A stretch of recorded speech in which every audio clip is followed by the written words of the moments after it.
नमस्कार दोस्तों, रामानुज एकेडमी में आपका स्वागत है। इस वीडियो में आप समझेंगे संवेग संरक्षण का नियम। देखिए, यदि किसी समूह में वस्तुएं एक दूसरे पर बल लगा रही है, अर्थात प्रांशपिक क्रिया कर रही है, तो प्रांशपिक क्रियाओं के पहले और प्रांशपिक क्रिया के बाद उनका कुल संवेग संरक्षित रहता है, जबकि उस पर कोई बाह्य बल न लगे। इसे संवेग संरक्षण का नियम कहते हैं। जैसे समझिए, इसे एक है गोला जो ए है और एक गोला है जो बी है।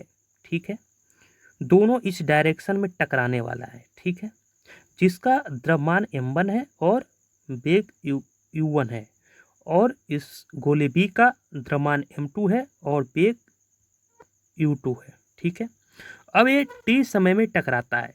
टकराने में तो टाइम लगेगा, t समय लगा सपोज, और टकराने के बाद क्या होगा, जब ये गोला टकराया दोनों आपस में, और टकराने के बाद ये इस डायरेक्शन में आ गया और ये इस डायरेक्शन में आ गया।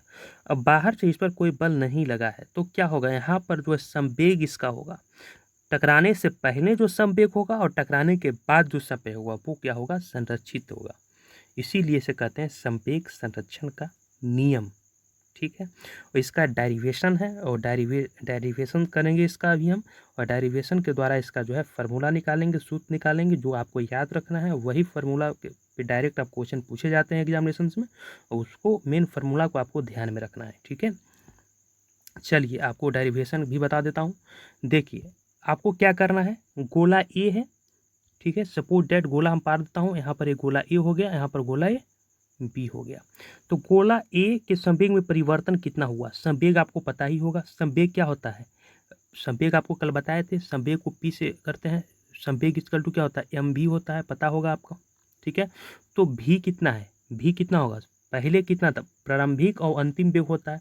तो जब गोला आपको यहाँ पर देखिए क्या है, प्रारंभिक क्या है, यहाँ पे प्रारंभिक वेग u1 है और अंतिम वेग क्या है इसका, v1 है। प्रारंभिक वेग कितना है इसका, u2 है, और अंतिम वेग कितना है, v2 है। तो उसी तरह से यहाँ पर देखिए, यहाँ पर उसी गोला का संवेग में परिवर्तन निकाल लिए, यहाँ पर m1, और परिवर्तन कितना हो रहा है, v1 माइनस u1। उसी तरह गोला b का निकालिए, संवेग में कितना परिवर्तन हो रहा है, m2 v2 माइनस u2, और t टाइम ले रहा है, t टाइम में टक्कर किया, उसके बाद संवेग में परिवर्तन की दर निकाल लिए, m1 v1 माइनस u1 अपन t, और b के संवेग में परिवर्तन की दर निकाल लिए, m2 v2 माइनस u2 बटा t। और गोला a और b द्वारा आरोपित बल लगा दिए, f equal to F A B कितना आ जाएगा, m1 v1 माइनस u1 बटा t। और उसी तरह गोला b द्वारा आरोपित बल कितना हो जाएगा, ba m2 v2 minus u2 बटा में t। अब न्यूटन की गति का तीसरा नियम आपको पता होगा, प्रत्येक क्रिया के बराबर ठीक उसके विपरीत क्या होता है, प्रतिक्रिया होता है। न्यूटन का तीसरा नियम यही है, अगर एफ ए बी पर बल आरोपित करता है तो फिर उसके विपरीत क्या होगा, एफ वी ए पर भी क्या करेगा, बल आरोपित होगा। तो यहाँ पर एफ बी ए बी पर जो बल आरोपित हुआ था वो कितना हुआ था, m1 ब्रैकेट में v1 माइनस u1 बटा टी, और एफ बी ए पर जो किया था बल आरोपित वो कितना निकाले थे, m2 v2 माइनस u2 बटा में t।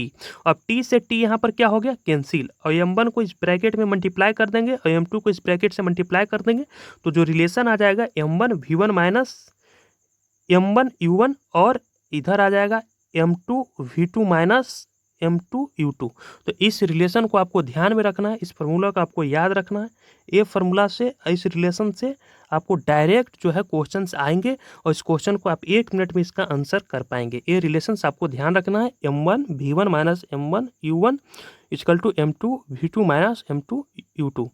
तो क्या हुआ यहाँ पे, टक्कर के पूर्व गोलों का कुल संवेग और टक्कर के बाद गोलों की कुल संवेग क्या है, अपरिवर्तित तथा संरक्षित है, बशर्ते उस पर बाहर से कोई बल नहीं लगना चाहिए।